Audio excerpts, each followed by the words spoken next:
Hello friends, എല്ലാവർക്കും good morning. മൗനരാഗത്തിന്റെ ഇന്നത്തെ വിശേഷത്തിലേക്ക് എല്ലാവർക്കും സ്വാഗതം. അങ്ങനെ നമ്മുടെ ശാരിയോട് പറയാണ്, കല്യാണിയെ കൊല്ലാനായിട്ട് അമ്മയുടെ കയ്യിലേക്ക് ഞാൻ ഏൽപ്പിച്ചിട്ടുണ്ട്. ഇത് കേട്ട് കഴിഞ്ഞപ്പോഴേക്കും എനിക്ക് അങ്ങനെ ചെയ്യുമെന്ന് തോന്നുന്നില്ല. താര അത്രയ്ക്കും കല്യാണിയെ സ്നേഹിക്കുന്നുണ്ട്. അതുകൊണ്ട് തന്നെ താര അങ്ങനെ ചെയ്യുമെന്ന് എനിക്ക് തോന്നുന്നില്ലെന്ന് പറഞ്ഞപ്പോഴേക്കും അങ്ങനെ ചെയ്യണം. അതേ ഒരു നിവൃത്തിയുള്ളൂ, എൻ്റെ കൺമുന്നിൽ അതേ ഒരു വഴിയുള്ളൂ. അങ്ങനെ അവർ ചെയ്തില്ലെങ്കിൽ എനിക്ക് അങ്ങനെ ഒരു അമ്മയില്ല. അവരെ ഞാൻ അമ്മയെന്ന് വിളിക്കില്ല. അവരുടെ കൺമുന്നിൽ ഞാൻ പോവുകയില്ല. അവരതിനുള്ള ശിക്ഷ അനുഭവിക്കുക തന്നെ ചെയ്യും. നിനക്കേ ഇങ്ങനെ ഒരു ഭ്രാന്ത് പിടിച്ച രീതിയിലാണ് ഈ ശാരിയോട് സംസാരിച്ചുകൊണ്ടിരിക്കുന്നത്. കല്യാണിക്ക് ഒരു ഭയമില്ലാതെ വരുന്ന വീടാണ് ആ വീട്. അപ്പോൾ കല്യാണി അവിടെ വന്നു കഴിയുന്ന അവളെ കൊല്ലാനായിട്ട് നിഷ്പ്രയാസമാണ്. അവൾ കുടിക്കുന്ന ജ്യൂസിൽ എന്തെങ്കിലും കലക്കി കൊടുത്താൽ മതിയല്ലോ, അപ്പോൾ തന്നെ അവൾ തട്ടിപ്പോവുകയും ചെയ്യും. അപ്പോൾ എനിക്ക് എൻ്റെ ജീവിതം മുന്നോട്ട് കൊണ്ടുപോവുകയും ചെയ്യാം. മോളൊരു കാര്യം ആലോചിക്കണം. മോളുടെ അച്ഛനെ കാട്ടിലെ മൃഗങ്ങൾക്ക് വലിച്ചു കീറി ഇട്ടുകൊടുത്തവനാണ് കിരൺ. ആ കിരണിനെ സ്വന്തമാക്കാനായിട്ടാ മോള് ഇത്രയും പ്രയത്നിക്കുന്നത്. അതെ അമ്മേ, പക്ഷേ എൻ്റെ അച്ഛൻ്റെ ആഗ്രഹം എന്തായിരുന്നു? ഞാനും കിരണും തമ്മിൽ ഒന്നിക്കണമെന്ന് തന്നെയായിരുന്നില്ലേ എൻ്റെ അച്ഛൻ്റെ ആഗ്രഹം. അപ്പോൾ കിരൺ സ്നേഹിക്കുന്ന ഏറ്റവും അവന് പ്രിയപ്പെട്ടവളായ കല്യാണിയെ ഞാൻ കൊന്നു കഴിഞ്ഞിട്ടുണ്ടെങ്കിൽ അവനോടത് പ്രതികാരം വീട്ടുന്നത് പോലെ ആയില്ലേ? അപ്പോൾ അവൻ്റെ ജീവിതത്തിലേക്ക് ഞാൻ കയറി ചെല്ലും, അവനെ സ്വന്തമാക്കും, എന്നിട്ട് അവൻ്റെ കൂടെ സന്തോഷത്തോടെ ജീവിക്കും. പിന്നെ ഞാൻ പണ്ട് ഭരിച്ചിരുന്ന ആ ഒരു കമ്പനിയൊക്കെ ഞാൻ കൈക്കലാക്കും. പഴയ സരയുവിലേക്ക് തന്നെ ഞാൻ മടങ്ങിപ്പോകുക തന്നെ ചെയ്യും. അതിനുശേഷം എനിക്കും കിരണിനും ഒരു കുഞ്ഞ് ജനിക്കണം. മോളെ കൂടാതെ ഒരു കുഞ്ഞ് ജനിക്കണം. അങ്ങനെ ഒരു കുഞ്ഞ് ജനിച്ചു കഴിഞ്ഞാൽ ഞാൻ പറയുന്നത് എന്താണോ അതേപോലെ കിരൺ അനുസരിക്കുള്ളൂ. കിരണെ സ്നേഹത്തിൻ്റെ മുന്നിൽ വീണു പോകുന്നൊരു വ്യക്തിയാണ്. അതുകൊണ്ട് തന്നെ കിരണ് ഞാൻ ആ വലയിൽ വീഴ്ത്തുക തന്നെ ചെയ്യും. പിന്നെ അവനെ പിടിച്ചാൽ ആർക്കും കിട്ടില്ലമ്മേ. ഇതൊക്കെ കേട്ട് കഴിഞ്ഞപ്പോഴേക്കും, മോളെ നീ പറയുന്നത് പോലെയൊക്കെ നടന്നു കഴിഞ്ഞാൽ അമ്മയ്ക്ക് വളരെയേറെ സന്തോഷമാണ്. പക്ഷേ ഇതൊന്നും നടന്നില്ലെങ്കിൽ നടക്കും. കല്യാണിയെ അവസാനിപ്പിക്കണമെന്ന് ഞാൻ വിചാരിച്ചു കഴിഞ്ഞാൽ അത് അവസാനിപ്പിക്കുക തന്നെ ചെയ്യും. അല്ലാതെ എനിക്ക് വേറൊരു വിശ്രമമില്ല എന്നും പറയുകയാണ്. അങ്ങനെ ഞാൻ പറഞ്ഞുകൊണ്ട് സരയ അവിടെ നിന്ന് പോവാണ്. അപ്പോഴേക്കും പിന്നീട് കാണിക്കുന്നത് നമ്മുടെ രൂപ ആശുപത്രി വീട്ടിങ്ങനെ റെസ്റ്റ് എടുക്കുന്ന ആ സമയം. അപ്പോൾ നമ്മുടെ CS ആണെങ്കിൽ രൂപയ്ക്ക് ഒരു ഗ്ലാസ് ചായയൊക്കെ കൊണ്ടുവന്ന് വരികയാണ്. രൂപേ, ഇത് കുടിക്ക് രൂപയെന്ന് പറഞ്ഞുകൊണ്ട് ഓരോ വിശേഷങ്ങളെല്ലാം പറയുകയാണ്. ഏതായാലും താരിപ്പോൾ ഹോസ്പിറ്റലിൽ തന്നെ കിടക്കുകയാണല്ലോ. താരയുടെ കൂടെ സരയുണ്ട്. ആ ഒരു സമാധാനത്തിൽ നിൽക്കുകയാണ്. പിന്നെ കല്യാണിക്ക് ഇങ്ങനെ ഒരു ആപത്ത് പറ്റി, എന്തൊക്കെ സംഭവങ്ങളാണ് ഇവിടെ നടന്നു കൂട്ടുന്നത്. കല്യാണിയെ കൊല്ലാനായിട്ട് ഒരാൾ വരികയും ചെയ്തു. ഇനി ഏതായാലും എല്ലാവരുടെ സ്വഭാവം ഒന്ന് മാറി കിട്ടിക്കഴിഞ്ഞാൽ വളരെ ആശ്വാസമായി എന്നൊക്കെ ഇങ്ങനെ സംസാരിച്ചുകൊണ്ടിരിക്കുന്ന സമയത്താണ് സരയു വരുന്നത്. അപ്പോൾ സരയുവിനെ കണ്ടുകഴിഞ്ഞപ്പോൾ, ആഹാ മോളോ, കയറി വാ മോളെ. സരയു ആണെങ്കിൽ ഒരു അഭിനയവും ഇങ്ങനെ മുഖത്തിങ്ങനെ കാണിക്കാതെ ആ ചിരിച്ചുകൊണ്ട് നേരെ അകത്തേക്ക് കയറി ചെല്ലുകയാണ്. കയറി ചെന്ന് കഴിഞ്ഞപ്പോഴേക്കും, മോളെ സരയു, എങ്ങനെയുണ്ട് അമ്മയ്ക്ക് എന്ന് ചോദിച്ചപ്പോഴേക്കും, ചെറിയൊരു വേദനയൊക്കെ ഉണ്ട്. അത്രയും ആഴത്തിലാണല്ലോ മുറിവ് പറ്റിയിരിക്കുന്നത്, വലിയ കുഴപ്പമൊന്നുമില്ല എന്നൊക്കെ രൂപയോട് പറയുമ്പോൾ, ശാരിക്ക് അങ്ങനെ ഷുഗറും മറ്റു കാര്യങ്ങളൊന്നും ഇല്ലല്ലോ. അപ്പം അതുകൊണ്ട് തന്നെ മുറിവ് പെട്ടെന്ന് ഉണങ്ങിക്കോളും, അതിൽ പേടിക്കാനൊന്നുമില്ല. അത് തന്നെയാണ് ആൻറ്റി എൻ്റെയും വലിയ ആശ്വാസം എന്നൊക്കെ പറയാം. അതെ, ഞാനിപ്പോൾ വന്നത് നിങ്ങളോട് വേറൊരു കാര്യം പറയാനാ. ഇന്ന് ഞാൻ കുഞ്ഞിനായിട്ട് ഒരു സ്ഥലം വരെയും പോവാണ്. എവിടെ പോവാണ് മോളെ? അത് പിന്നെ കുഞ്ഞിനായിട്ട് ഞാനൊന്ന് ജയിലിൽ വരെയും പോവാണ്. സത്യമായിട്ടും ജയിലിൽ വരെയും പോവാണോ മോള്? മനോഹരെ ഒന്ന് കാണണം, കുഞ്ഞിനെ കാണിക്കണം. എൻ്റെ ദൈവമേ, ഇത് വിശ്വസിക്കാൻ പോലും പറ്റാത്തൊരവസ്ഥയാണല്ലോ. മോള് സത്യമാണ് ഈ പറയുന്നത്. അപ്പോൾ രൂപയ്ക്കും ഒരുപാട് സന്തോഷം തോന്നി. അതെ, സത്യം തന്നെയാ. കിരണും കല്യാണിയും എന്നോട് ഒരുപാട് നിർബന്ധിച്ച് കഴിഞ്ഞിരിക്കുന്നു. ഞാൻ തന്നെ കൊണ്ട് കുഞ്ഞിനെ ഒന്ന് മനോഹരനെ കാണിക്കണമെന്ന്. എങ്കിൽ പിന്നെ അവരുടെ ആഗ്രഹമല്ലേ, ഞാൻ കൊണ്ട് കാണിച്ചോളാം. എൻ്റെ മനസ്സിൽ ഇപ്പോൾ വാശിയും വൈരാഗ്യം ഒന്നുമില്ല അങ്ങളെ. പക്ഷേ ഞങ്ങൾ തമ്മിൽ ഒരുമിച്ചുള്ള ജീവിതം അത് നയിക്കാനായിട്ട് കുറച്ച് പ്രയാസമാണ് അങ്ങളെ. ഇത് കേട്ടുകഴിഞ്ഞപ്പോഴേക്കും ആ ഒരു കാര്യത്തോട് എനിക്കും രൂപയ്ക്കും എതിർപ്പാണ് കേട്ടോ മോളെ.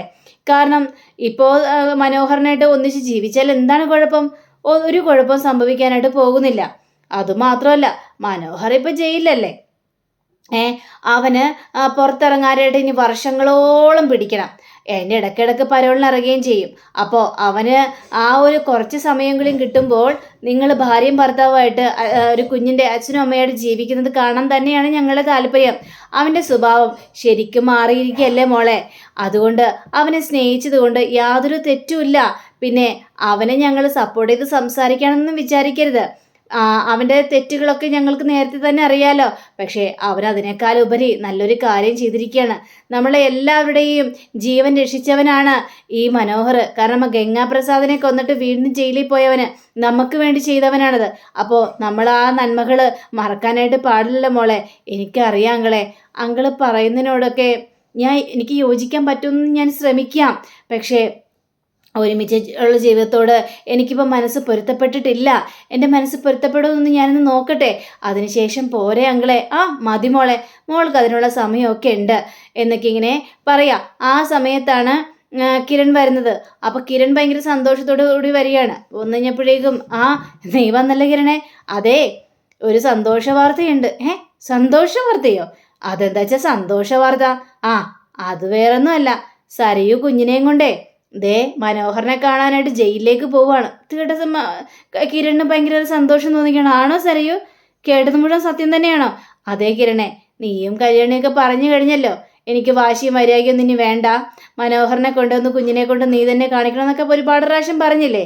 അപ്പം നിങ്ങളുടെ വാക്ക് എങ്ങനെ ധിക്കരിക്കുന്നത്? അതുകൊണ്ട് ഞാൻ തന്നെ മനോഹരനെ കൊണ്ട് കുഞ്ഞിനെ കാണിക്കാമെന്ന് വിചാരിച്ചു. അതേതായാലും നല്ല കാര്യം തന്നെയാണ് സരയു. നിന്റെ ഈ മനസ്സുമാറ്റത്തിനെ ഒരുപാട് സന്തോഷമായി, ഒരുപാട് സന്തോഷം. ഇത്രയ്ക്ക് ഞാൻ പ്രതീക്ഷിച്ചില്ല.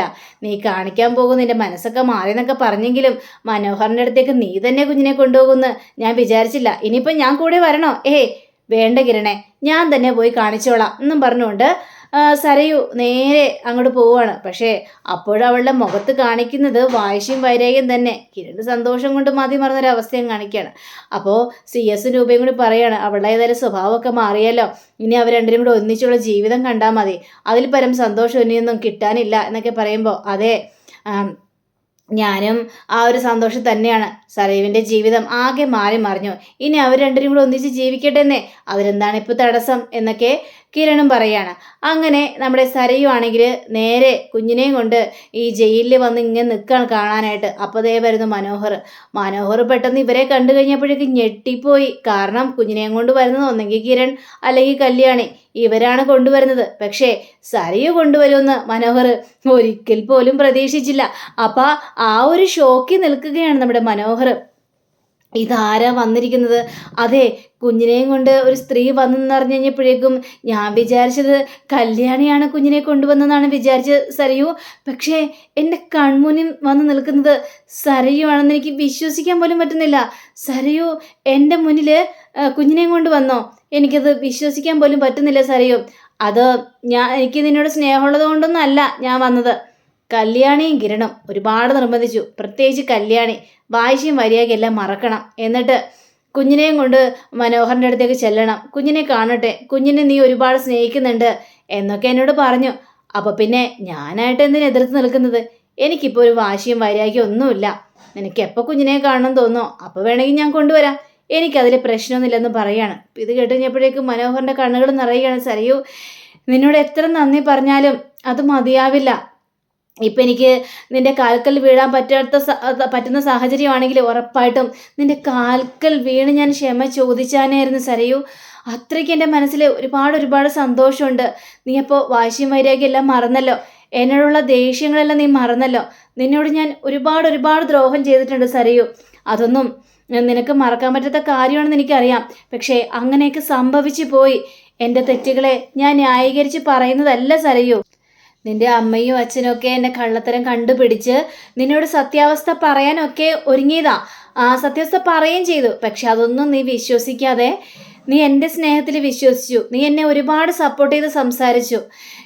അതൊക്കെ ആലോചിക്കുമ്പോൾ മനസ്സിന് വല്ലാത്തൊരു സങ്കടമുണ്ട് സരയു. വേണ്ട മനോഹർ, പഴയ കാര്യങ്ങളൊക്കെ പറയേണ്ട ആവശ്യമൊന്നുമില്ല. അത് കേൾക്കാനുള്ള ആഗ്രഹം എനിക്കില്ല, അതെനിക്ക് അറിയാൻ വേണ്ട. എനിക്കിപ്പോൾ പുതിയ ജീവിതത്തോടാണ് താല്പര്യം, അല്ലാതെ പഴയ കാര്യങ്ങൾ കേട്ട് എൻ്റെ മനസ്സ് വീണ്ടും മുഷിക്കാനുള്ള താല്പര്യം എനിക്കില്ല മനോഹർ എന്നിങ്ങനെ പറയാണ്. ഇതൊക്കെ കേട്ട് കഴിഞ്ഞപ്പോഴും മനോഹർ ആണെങ്കിൽ ഇല്ല, ഞാൻ പറയുന്നില്ല.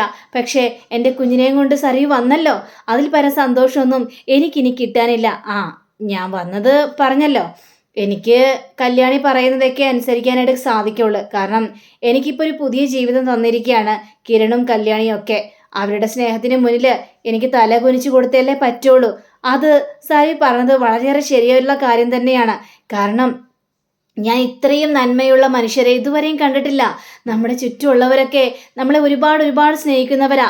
നമ്മൾ എത്രമാത്രം അവരെ ഒരുപാട് ദ്രോഹിച്ചിട്ടുണ്ട് അല്ലേ? പക്ഷേ അവരതൊന്നും മനസ്സിൽ വെക്കാതെ നമ്മൾക്ക് വേണ്ടി എന്തെല്ലാം അവർ ചെയ്തു എന്നൊക്കെ ഇങ്ങനെ മനോഹർ പറയുകയാണ്. അല്ല, ഇനി മുതൽ സരയു ആയിരിക്കോ കുഞ്ഞിനെ കാണിക്കാനായിട്ട് കൊണ്ടുവരുന്നത്? അതിൽ പര സന്തോഷമൊന്നും എനിക്ക് കിട്ടാനില്ല. പക്ഷേ വേറൊരു കാര്യം കൂടിയുണ്ട്. കുഞ്ഞിന് ഒരു 10-15 വയസ്സാതിന് ശേഷമേ എനിക്കിനി ജയിൽ വിട്ട് പുറത്തിറങ്ങാനായിട്ട് കഴിയുള്ളൂ സരയു. പക്ഷേ അപ്പോൾ കുഞ്ഞിൻ്റെ അച്ഛൻ ഒരു ജയിൽ പുള്ളിയാണെന്ന് പറയുന്നത് അത് സരയുവിന് നാണക്കേടല്ലേ? എനിക്കൊരു നാണക്കേടുമില്ല. എൻ്റെ കുഞ്ഞിൻ്റെ അച്ഛൻ ഒരു ജയിൽ പുള്ളിയാണെന്ന് പറയുന്നതിനോട് എനിക്ക് ഒരു കുഴപ്പവുമില്ല.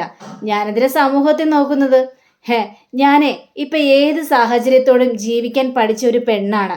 അതുകൊണ്ട് തന്നെ എനിക്ക് ഇപ്പം അങ്ങനെ പറയുന്നത് കൊണ്ട് യാതൊരു പ്രശ്നവുമില്ല. അതുകൊണ്ട് സമൂഹം എന്തു പറയും, അവരങ്ങനെ വിചാരിക്കും എന്നൊക്കെ ജീവിക്കേണ്ട കാര്യം എനിക്കില്ല. അപ്പോൾ പിന്നെ ഞാൻ കുഞ്ഞിനെ കാണണമെന്നും പറഞ്ഞുകൊണ്ട് ലെറ്റർ അയക്കുന്നത് കിരണും കല്യാണിക്കും ആയിരുന്നു. ഇനിയിപ്പോൾ അവർക്ക് അഴക്കണ്ടല്ലോ അല്ലേ? ഞാൻ സരയുവിനെ അയച്ചാൽ പോരെ? അപ്പോൾ എനിക്ക് കാണാൻ ആഗ്രഹം തോന്നുമ്പോൾ സരയു കുഞ്ഞിനെയും കൊണ്ട് ഇങ്ങോട്ട് വരുമോ കാണാനായിട്ട്? തീർച്ചയായിട്ടും എനിക്ക് സമയം കിട്ടുകയാണെങ്കിൽ ഉറപ്പായിട്ടും ഞാൻ ജയിലിലേക്ക് വരും. പിന്നെ സമയം കിട്ടുവാണെങ്കിൽ മാത്രം എനിക്ക് ലെറ്റർ അയച്ചോ, അതുകൊണ്ട് യാതൊരു കുഴപ്പമൊന്നുമില്ല. പിന്നെ എനിക്ക് വരാൻ പറ്റില്ലെങ്കിൽ കിരണോ കല്യാണിയോ വരും ഈ കുഞ്ഞിനെയും കൊണ്ട് നിന്നെ കാണിക്കാനായിട്ട്. ഇനി ആ കാര്യത്തിൽ ഞാനൊരു തടസ്സം നിൽക്കില്ല എന്നൊക്കെ സരയു പറയാണ്. എന്താ ഇപ്പം സന്തോഷമായില്ലേ എന്ന് ചോദിക്കുമ്പോൾ സന്തോഷമായി. എങ്ങനെയുണ്ട് അമ്മയ്ക്ക്, കുറവുണ്ടോ എന്നൊക്കെ ചോദിച്ചപ്പോഴേക്കും അമ്മയ്ക്ക് ഇപ്പോൾ കുഴപ്പമൊന്നുമില്ല, സുഖമായിട്ട് തന്നെ ഇരിക്കുന്നു. പക്ഷേ അമ്മയ്ക്ക് എന്നോടുള്ള ദേഷ്യം മാറിയിട്ടുണ്ടാവില്ലല്ലേ? അതൊന്നും കാര്യമാക്കണ്ട, എനിക്കുള്ള ദേഷ്യം മാറിയല്ലോ.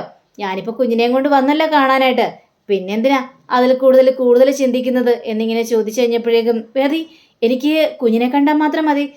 കുഞ്ഞിനെ കണ്ടല്ലോ, സരയു എന്നോടുള്ള ദേഷ്യങ്ങളെല്ലാം മറന്നല്ലോ. അതിൽ പരമൊന്നും സന്തോഷമൊന്നും കിട്ടാനില്ല സരയു. ശരി, എങ്കിൽ പിന്നെ ഞാൻ പൊയ്ക്കോട്ടെ, ഒരുപാട് സമയമായല്ലോ. ഇനിയും കാണണമെന്ന് ആഗ്രഹം തോന്നുമ്പോൾ ലെറ്റർ അയച്ചാൽ മതി, ഞാൻ വന്നേക്കാം കുഞ്ഞിനെയും കൊണ്ട്. ശരി സരയു. അങ്ങനെ സരയു തിരിഞ്ഞു പോകുമ്പോഴും സരയുവിൻ്റെ മുഖത്ത് ആ ഒരു ക്രൂരതാഭാവം, വൈരാഗ്യഭാവമൊക്കെ ഇങ്ങനെ കാണിക്കുകയാണ്. പക്ഷേ മനോഹറാണെങ്കിൽ ഭയങ്കര സന്തോഷം, കണ്ണ് നിറഞ്ഞ സന്തോഷമാണ്. സരയുവിനോട് കുറച്ച് മാപ്പ് പറയുകയും ചെയ്തു. അങ്ങനെ സന്തോഷം കൊണ്ട് മറന്ന് നമ്മുടെ മനോഹറാണെങ്കിൽ ഓടി നേരെ പ്രകാശിൻ്റെ അടുത്തേക്ക് ചെല്ലുകയാണ്. അത് പിന്നെ അങ്കിളെ എന്ന് പറഞ്ഞ് വിളിക്കുകയാണ്. എന്താടാ നിനക്ക് ഭയങ്കര സന്തോഷമാണല്ലോ, കുഞ്ഞിനെയും കൊണ്ട് ആരാ കാണാൻ വേണ്ടി വന്നത് എന്ന് ചോദിച്ചപ്പോഴേക്കും അത് ആരാന്നറിയോ അങ്കിളെ? അത് മറ്റാരുമല്ല, അത് സരയുവാ, കുഞ്ഞിൻ്റെ അമ്മ തന്നെയാ കുഞ്ഞിനെയും കൊണ്ട് ജയിലിൽ വന്നത് എന്ന് പറയണേ. എടാ അത് വിശ്വസിക്കാൻ പോലും പറ്റുന്നില്ലല്ലോടാ, സരയു കുഞ്ഞിനെയും കൊണ്ട് നിന്നെ കാണാൻ വേണ്ടി വന്നോ? എനിക്ക് വിശ്വസിക്കാൻ പറ്റും. ഞാൻ വിചാരിച്ചു വല്ല കല്യാണിയോ കിരണോ എല്ലാവരും ആയിരിക്കുമെന്ന് ഞാൻ വിചാരിച്ചത്. ഇല്ല അങ്കിളെ, എല്ലാ ഇതും മാറ്റിമറിച്ചുകൊണ്ടല്ലേ സരയു എന്നെ കാണാൻ വേണ്ടി വന്നത്. അവൾക്കിപ്പോൾ എന്നോട് ഒരു ദേഷ്യമില്ല എന്ന്.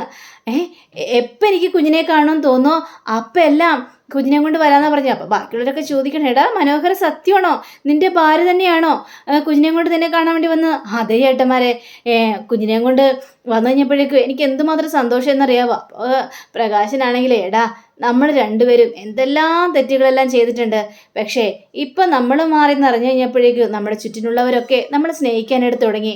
ആ സ്നേഹം അനുഭവിക്കുമ്പോൾ എത്രമാത്രമാണ് നമ്മുടെ മനസ്സിലെ സന്തോഷം. അത് അങ്കിള് പറഞ്ഞ സത്യം തന്നെയാണ്. ആ ഒരു സന്തോഷം അനുഭവിച്ച് തന്നെ അറിയണം അങ്കിളെ.